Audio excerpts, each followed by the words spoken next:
Welcome back to Second Helping, the show of choice for fans and followers of the number one league in all of collegiate athletics, the Southeastern Conference. Travis Reier, senior analyst for BamaOnline.com, alongside my great friend and co-host, Brent Beaird, longtime college football analyst for First Coast News down in Jacksonville, Florida. Brent, of course, also a voter for the most prestigious individual honor in collegiate sports, the Heisman Trophy. And Brent, we've got a number of topics to get into. We're going to, in some ways, do a review of spring football as it transitioned into this April transfer portal. But you know what? It's a Friday, which means it's payday, That's which right. means we almost have to start with Kirby Smart, right? Yeah. I think that's quite appropriate. The highest paid coach as of now in college football, particularly since Nick Saban has retired and is doing rather well, by the way. But yes, a new deal for Kirby Smart, 10-year, $130 million. So that is about 10.75. But they've increased it. Well, he was supposed to get 10.75. Yeah, he's getting 13. Yeah, that's right. But he's getting 13 now. So, but look, I give Kirby a lot of credit. They've been in it every year. They've won the SEC multiple times, a couple of national championships. A lot, and I will not be surprised at all. Will you, if Georgia is probably preseason number one in the minds of many? Should be. And this almost feels like, too, there's a Saban retirement bonus in it for Kirby because Yeah, he doesn't really. have to deal with Nick Saban anymore. Exactly. So it just it underscores his value even more so, I think, with Nick Saban out of the game. But absolutely deserving. If there is going to be a $13 million a year coach right now, Kirby Smart makes the most sense, no doubt about it. And you think about Kirby's big picture uh, goals and aspirations. Yeah, he's not a guy that you've heard a lot with the NFL. Right. He's at his Right. alma mater. So I don't think this is a situation even where the administration at Georgia is thinking, hey, we got to lock this guy down as best we can, as it is job well done. And here's to the real potential for 8 to 10, 12 more years of Kirby Smart. At this point, it's really a situation you got to think how long does Kirby want to do this? And he's by no means a senior citizen at this point.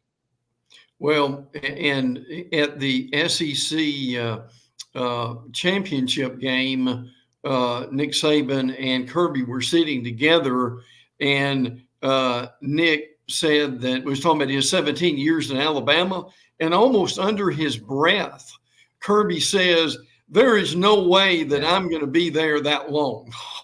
So they say that, and then the next thing you know, it's 25 years. But no, yeah, point well taken, especially in today's college football. It is yes, like dog years now. it is. It College is. football coaches have always had to grind it out. Oh yeah, But there was a time not too long ago when you got to this time of the year, you got to the end of the spring semester, and everybody went away yeah. until Oh yeah. August. I mean, players went home. They didn't stay throughout the summer. You had a situation 12 years ago, 15 years ago or so, where the NCAA began to allow schools to pay for scholarship athletes summer school. Mm-hmm. So that's how they were able to start keeping these guys on campus really in June, July, and then into August. May is still sort of maintained that interim month where guys do go home. There's the reset and recharge. But for coaches, that's not the case because, No. as we'll talk about here in just a minute, even with the April portal window closing, it's not like there aren't visits this weekend. I mean, Sure. you have guys as recent as the last day or two before that window shut making it known that they were going to hit the portal. So now you've got transfer targets tripping to potential suitors through this weekend, if not beyond. Yeah. Oh, yeah. Well, and Travis, another bit of this is the AFCA board voted, or they're looking at proposed changes. And this dovetails with what you're saying in the recruiting calendar. Mm-hmm. In other words, July will be completely dead, which now the previous July, something was going on almost every day. December, completely quiet, maybe an additional contact week in January, but Trav, besides having to deal with all they were dealing with, maybe the biggest thing, or certainly one of the biggest thing, was a calendar that they were going by that was just absolutely ridiculous. Yeah, and July, even before this legislation, I guess you could call it, going into effect, I think most staffs, most head coaches had designated July, even if it wasn't dead, as pretty much dead, Yeah, because these coaches are seeing that they have to build in time for sure. themselves and their staffs to have a chance to get away. And July had been that month. June, you're still going to have a lot of camps, a lot of recruiting related activities, official visits in the month of June, even prior to that this month. So I think that the head coaches had already come to that realization that we gotta set some boundaries here for ourselves if Yes. the Yes. NCAA isn't going to do it, because we're not going to be able to sustain staffs. We're Yeah. not going to be able to sustain support people, especially. And so I know a lot of people in college football right now, they're just trying to get through June Yes. because July is that one chance they're really going to have. And then maybe after the February signing date, you'll see some staffs take 5-7 days Right. away and then jump right back into it, leading up to spring football and those type of things. But yeah, there needs to be some type of hard and fast lines of demarcation, because it is an absolute grind. And even for $13 million a year, Kirby knows Yeah.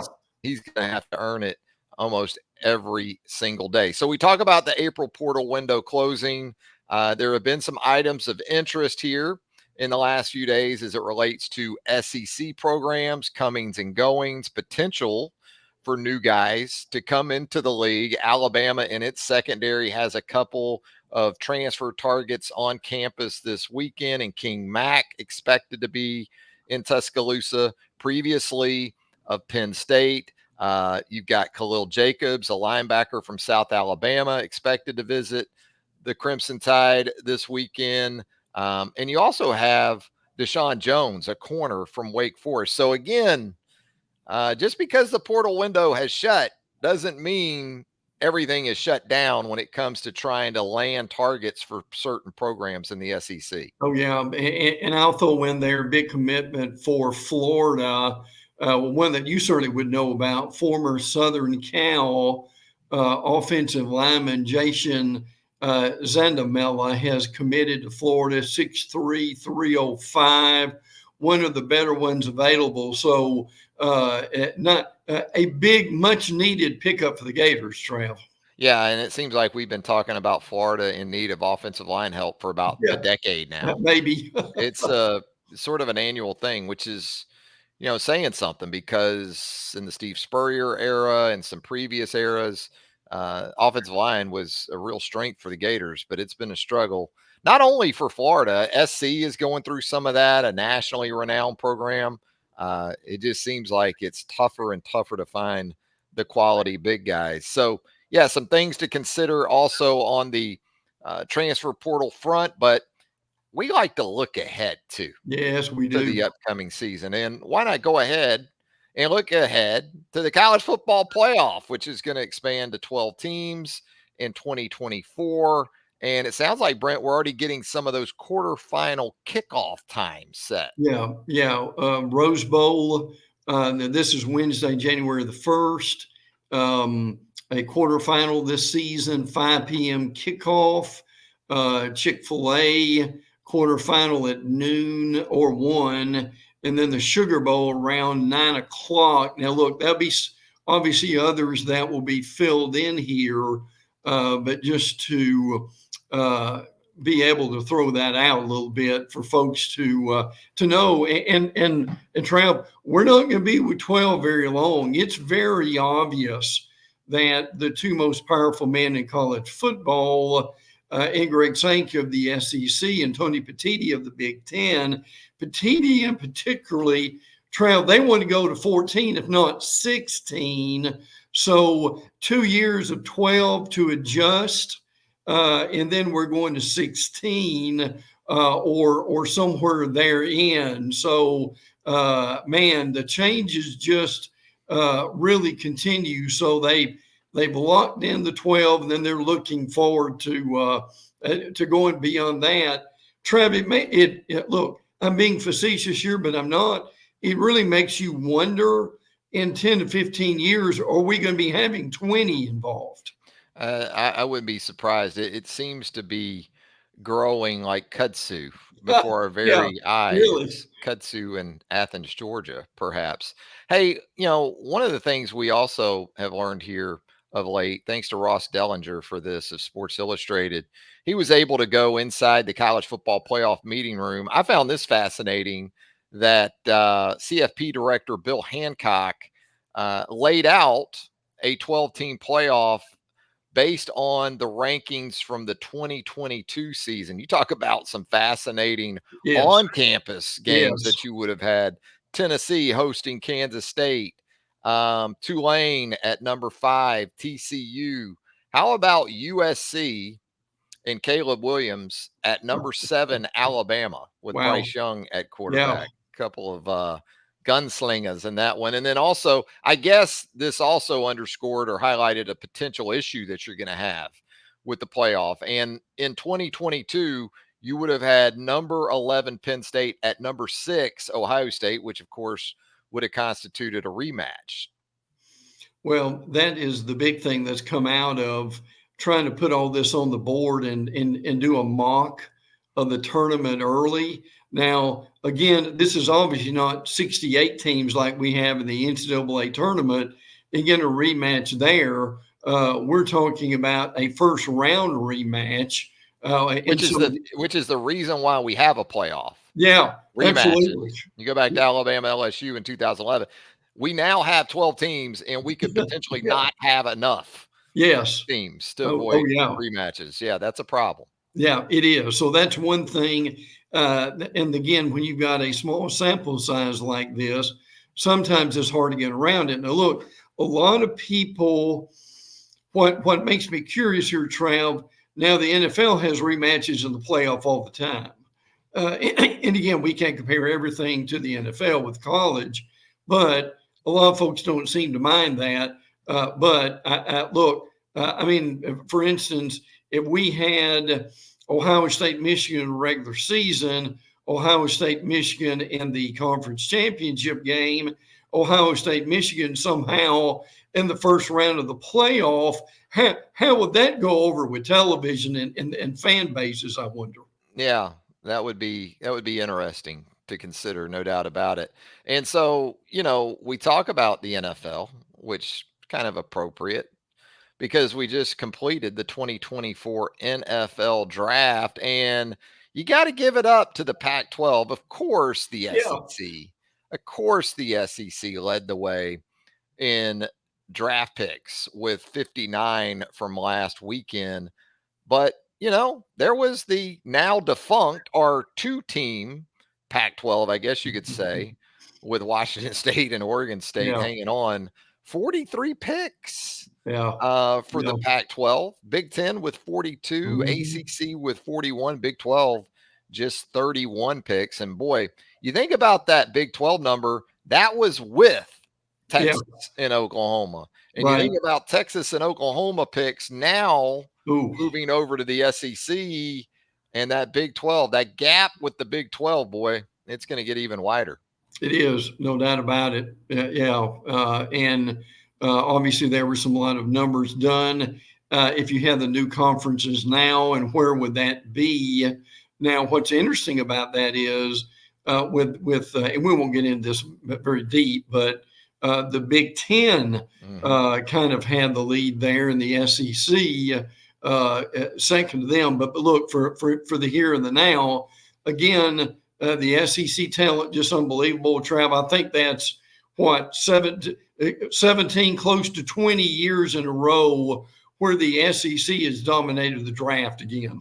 Yeah, and it shows up obviously most years in the way of national championships, not so much in 2023, but ah, just a little bump Yeah, in the road for the Southeastern Conference. No, with the Big 10 adding USC and Oregon among others, yeah, that's going to ramp some things up. And even Washington, Washington right. was kind of the under the radar school in all of this. And you think about it, No if you doubt. combine Washington under Kalen DeBoer with Alabama, that's a lot of draft picks It is. between those merging partners moving forward post Nick Saban.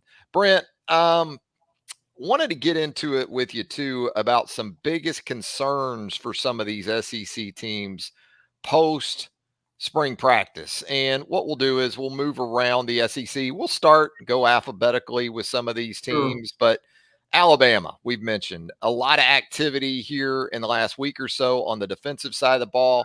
The secondary was a concern because, well, you could look at the NFL draft, the first 40 picks or so for more on that with Terrion Arnold moving on and Kool-Aid McKinstry moving on and Jalen Key moving on. And, the changes they're going to have, not only in terms of personnel, but some schematic differences with Kane Womack taking over that defense in year one under Kalen DeBoer. Secondary and offensive line, even with Caden Proctor reversing field after going home to Iowa for a few months and now is going to be back at Alabama. That obviously helps things at the left tackle position.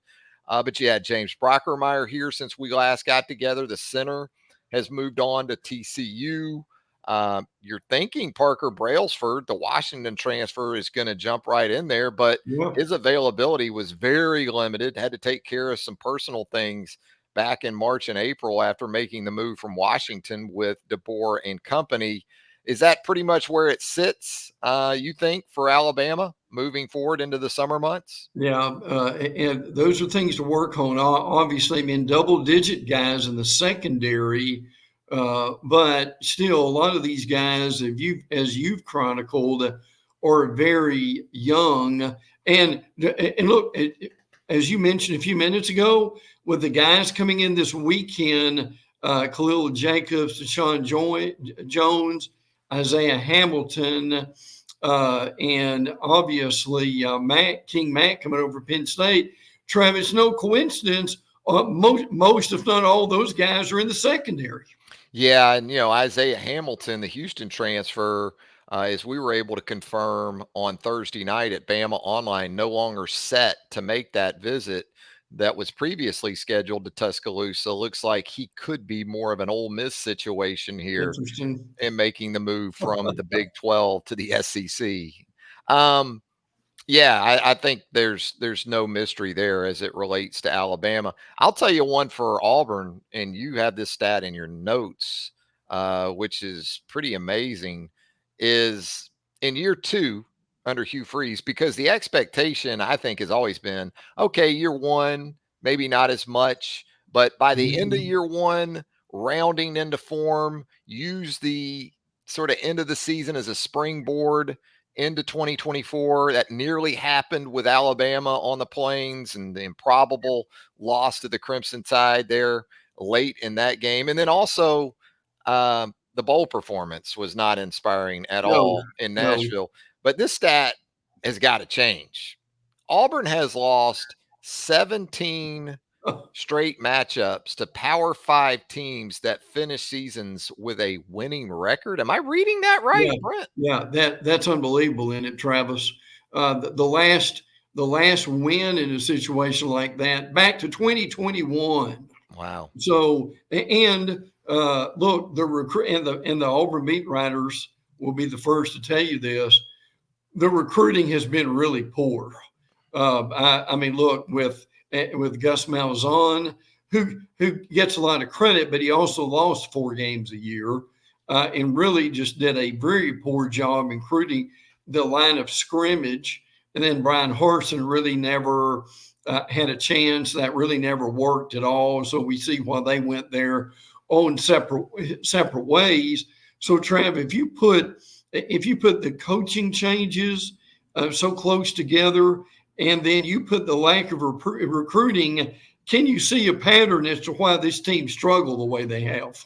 Yes, I think so. I think it becomes pretty clear for you at that point. Now, let's talk about the Georgia Bulldogs because I think a lot of folks look at this team and think, what weaknesses? But relative to where it sits atop college football, based on most thoughts and opinions at this point, the defensive line, it sounds like. We talked about this before on the show, and still needing to see more from some of those guys as it relates to the upcoming season. Yeah, no doubt about it. Now they've got some real talent.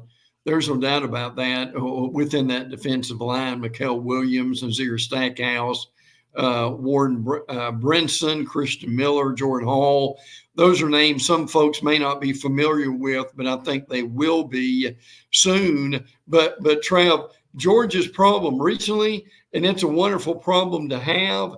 This is Nick Saban-ish, shall we say. 33 players drafted over the last 3 years. Travis, easy to do the math on that to see where a lot of these Georgia players have gone. Yeah, and even Georgia, there's been so much talk I know about Prime and Colorado and the departures out west, but Kirby's encountering it too, He and is. the hit Absolutely. that programs like even Georgia take when it comes to kind of the secret sauce for Nick Saban at Alabama. And I thought Kirby had instilled this too in Athens.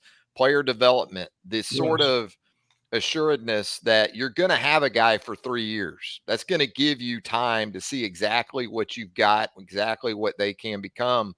You've basically lost that grace period now You with have. the anytime transfer rule. It's not the You have. one-time transfer rule. Right. It's Right. the anytime transfer rule at this point. So, yeah, those are some things you have to take into account as well. Now, as it relates to the LSU Tigers, I guess a similar concern.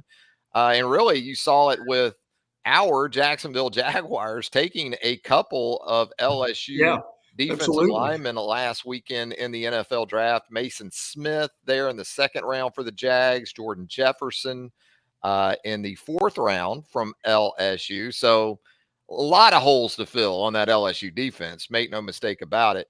But it seems like the hires that LSU has made in this offseason should help go a long way in sort of bolstering at least that defensive front. Yeah, the LSU beat writers will tell you really quickly that they will be fine on offense with Garrett Nussmeier and obviously the receivers coming back. Where they're going to struggle is again defensively, and this is what Brian Kelly decided he needed to do, and get guys like Bo Davis, who is at Alabama and Texas, to come back for that, particularly for that interior of the defensive line.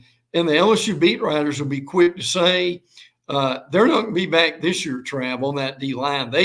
They simply don't have the talent as deep as they want it to be. Frankly, Jacoby and Guillory and Gio Paz are two guys who can help. But it's still what, Bud? At least a year away for this Tiger defense. Even with the additions like Corey Raymond that they've had and Davis to really get them where they need to be. Let's talk about Tennessee. I think we hit on this the last time we were together. There are huge expectations for this Tennessee defense to take a big step forward. I mean, you've got a guy like James Pierce off the edge. Um, even with some departures that the Vols have had up front, there is still a lot of excitement, but it still tends to go back to the back end of that It defense in does. terms of the It does. ceiling for the Vols defensively in 2024. Tennessee's to me like a little bit like Alabama. You're going to have a lot of help from your front seven in stopping the run and getting to the quarterback. Listen, you mentioned Pierce. Trev, I saw a mock a few minutes ago. Number one overall. Number one player. And Trev, the Kentucky defensive line that we've talked about, some of those guys are really high in the mock draft too. But yes, this secondary is crucial for Tennessee. They made some improvements last year defensively.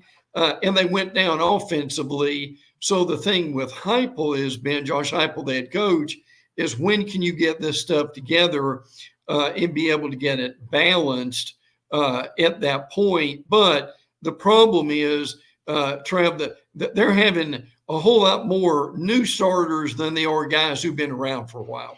We talk about South Carolina. I guess it points to really what you would believe to be just one position, with Spencer Yes. Rattler having his name called in the 2024 NFL draft. Had dinner with Pops here recently, and one of the first things he asked me was, "Did you watch South Carolina's spring game?" And my immediate answer to that was, "They don't have a quarterback." And he That's right. goes, "Not even close." So No, that was no. Pops's analysis of the Gamecocks based on the spring game up in Columbia. Well, I tell you this, you and I have talked about Spencer Rattler for months, and I'll say I thought he got a really raw deal in the NFL draft. Look, I know, and we all know about the documentary that he was When he involved was in high with. school, Absolutely. you know? Look, the South Carolina coaches and people who actually follow the SEC would tell you, Travis, last year, frankly, he took that team on his shoulders, did he not? And they didn't accomplish much. But what they did accomplish, they did because of Spencer Rattler. Oh, I was in that camp of what you're hearing after the draft about Rattler based on the Netflix documentary when he was in high school. And in fact, I thought his parents came off worse than he did Yeah, yeah, good in the point. documentary. And Yeah, so that was sort of my perception of him as he made the move from Oklahoma to South Carolina. But after that first year at South Carolina, my perception shifted just based on what I saw, yes, because yes, it was pretty much Spencer Rattler. And it wasn't just his ability as a passer or those things. He showed me some toughness, he yes. showed me some resiliency, because it was not always favorable conditions for him to operate within. No. And Oh, no. perhaps I was even more impressed last year Yeah, because that team had even less they did. than the year before. So, yeah, I became a Rattler convert, I guess you could say, after those 2 years, and it just seemed like a lazy narrative It to come was. out. Oh, I yeah. gotta think most NFL teams, with the millions they spend on scouting in personnel departments, did a little more research than watching a documentary from 4 or 5 years Oh, ago and yeah. going, "Well, he's off the board." Yeah. I gotta think. And I'll say this, Rattler, where he went in the middle Mhm. rounds, Yes. compared to a couple of the guys that went top 12 Yeah, in the first really. round, Yeah. I love me some Spencer Rattler even more in the middle rounds, especially again compared to one or two of the guys that went top 12. So, some other concerns around the Southeastern Conference. We talked about Tennessee. Let's talk about Texas coming into the league, and maybe Oklahoma too. Texas, with the defensive line depth, going to have to answer some questions there. Had a couple of guys go fairly high, I would say, in the 2024 draft. Not just that, you lose Bo Davis to Yeah. LSU. Right. So, as your defensive line coach, so a couple things to take into account there, and cornerback as well for the Oh, Longhorns. yeah. Well, and boy, it's gonna be a load trying to replace T'Vondre Sweat, isn't it, Trav? Literally, yeah, Man, like and also 360-pound load. Re- Yeah, re- and listen, and can move too. yeah. Byron Murphy, with that situation, secondary also involved with that. But there's still a lot of people who really believe that Texas could win the league. I'm not among those yet. I think they'll be good. Now, look, one thing I really wanted to mention, I'm glad you mentioned it, is this Oklahoma situation. Trav, to me, this sticks out like a sore thumb. Oklahoma has got to replace all five starters on the offensive line. Yeah. Trav, in this league, with these defensive lines, that's probably not the one thing that you need to do going into your first year in the league, is it? It seems like too there's an offensive line crisis in college Yes. football. Yeah. Almost every team you talk about, well, Mhm. other than probably Georgia, And LSU, I think Right. you can talk about in terms of a real strength being the offensive line for the Tigers. But man, and I'm talking about blue blood programs that are Yes. struggling to cobble together just five capable guys. The Sooners obviously fall into that category, and with Jackson Arnold ready to crank it up behind center, that's not exactly what you would like to hear for No, him. And as you said, no. you're going into a league when it comes to defensive linemen, an entirely different realm in the SEC as compared to the Big 12. Let's talk about Texas A&M, which it seems kind of weird here to see wide receiver as Really? the biggest concern, given the talent that has passed through that program in recent years. But here we are, Yeah. post Jimbo Fisher, and there's still some guys now. Don't get me wrong, but obviously had some attrition, both to the NFL and also to the transfer portal. But the Sure. remnants still look pretty good, and they need a guy or two to step up. Yeah, they do. I mean, I love Jalal Walker and Moose Muhammad particularly. Look, I know this caught your eye, and I will still say Anaya Smith, Trav of the draft when he's healthy is a real steal to me.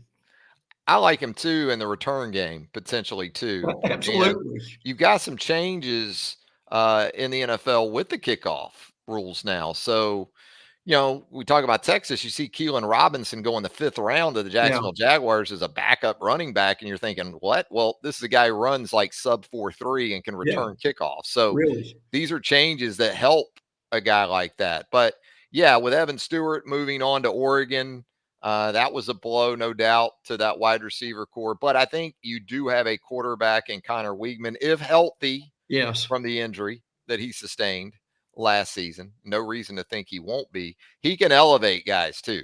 This isn't a quarterback situation, I don't think, where you better be good, really, really good all around the quarterback because you don't have a guy that can lift all boats. But I think Connor Weigman, I think we both believe he can be that kind of guy. So, Brent, there you go. Some concerns for certain teams around the Southeastern Conference. Got anything else you want to add before we Yeah. get out of here? Yeah, I'm going to throw Missouri in there too. Now there's some concerns about to cornerback. They lost Chris Abrams Drain and Enos Rackstraw, but they do have Clemson transfer Torino Pride.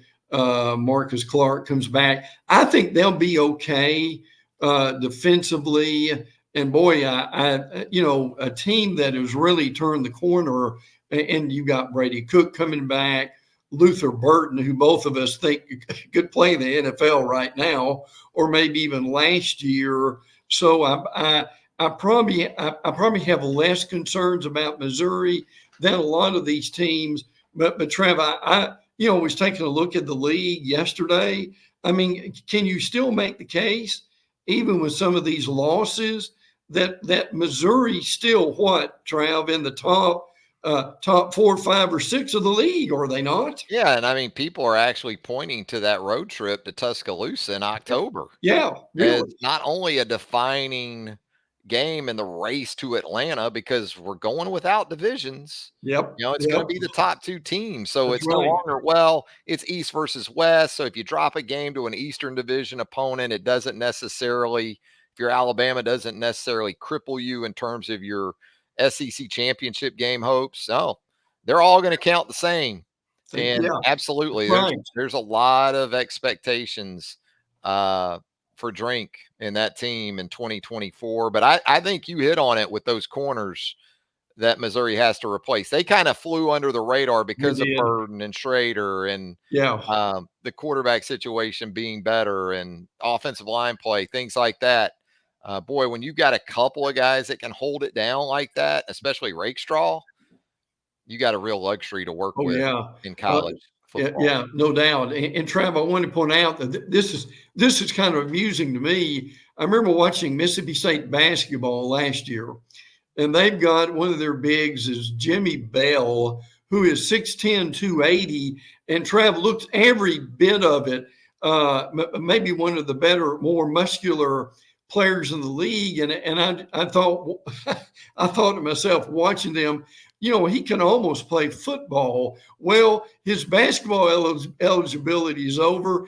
Trav, he's going out for the football team, trying out for the offensive line. How about that? Well, like we just talked about, man, teams are in desperate need They are. of talent, just talent at the Yeah. offensive line position. So, hey, you can make a lot of money at that size. You get up to about 310, Yeah. 320. Oh, yeah. Better Oh, learn how to yeah. play with leverage, my friend. Pad Yes. level is something you're going to need to learn very quickly because those physical attributes sound good, but boy, some of these experienced defensive linemen, you're going to see straight up bull Oh, rushes to yeah. see if you can bend Yeah. your knees and play with pad level because it's going to be tough at Well, that side. and hopefully the footwork will help him too. Yeah. Couple last things here. Trav, we're virtually at the halfway point. Someone who has more time than you and me figured it out that Michigan versus Washington was 115 days ago, and week 0 was 114 days from from We're the. How about that? I used to be countdown guy. I did, and Yeah, then I think I got old. I think I got old, and I don't count it down. But that is interesting. We're yeah, over the hump as we get ready for week 0. Week 0 at some point is going to start around July 13th. yeah. I think we're going to I have a 30 game yeah. season and get this thing cranked up in like July 4th weekend Yeah, at some I point down think the road. so. I do want to mention we have surpassed birthday month Nice for for the for beards. the Beaird family. Yeah. Uh, Granddaughter Aurora is 10. Wow. Her mother, after a lot of cringing, is 30. But she still thinks she looks good, Trav, and that's all that matters. She That's all that said, matters. And in some situations, 30 can be the toughest one "Yeah, to sort of get past. I think it was for me. I think 30 was tougher than 40 or 50, I would you know? agree. I'd agree, Uh, but Trev, the Peeps won a pumps report, and yeah. what are you seeing on the golf tour for this week? Yeah, Pops is doing okay, He's getting around. We went to a AAA baseball game a week or so ago. He enjoyed that. He likes to get he likes to get a hot dog, likes to maybe get Right? some roasted peanuts, and those eyes are working better. So he's Yeah, enjoying the yeah, baseball games more now that he can, like see it. That yeah. helps. Really? Pro golf, it's sort of that calm before the major championship summer storm. You're going to have the PGA coming up. You're going to have the US Open. You're going to have the British coming up over the next 3 months. So I think they're out in Texas again, in the Dallas area. And so, yeah, we're just kind of taking it in, playing more golf than watching golf. That's what I Oh, like yeah. to do. So, Good for you. yeah. Yeah.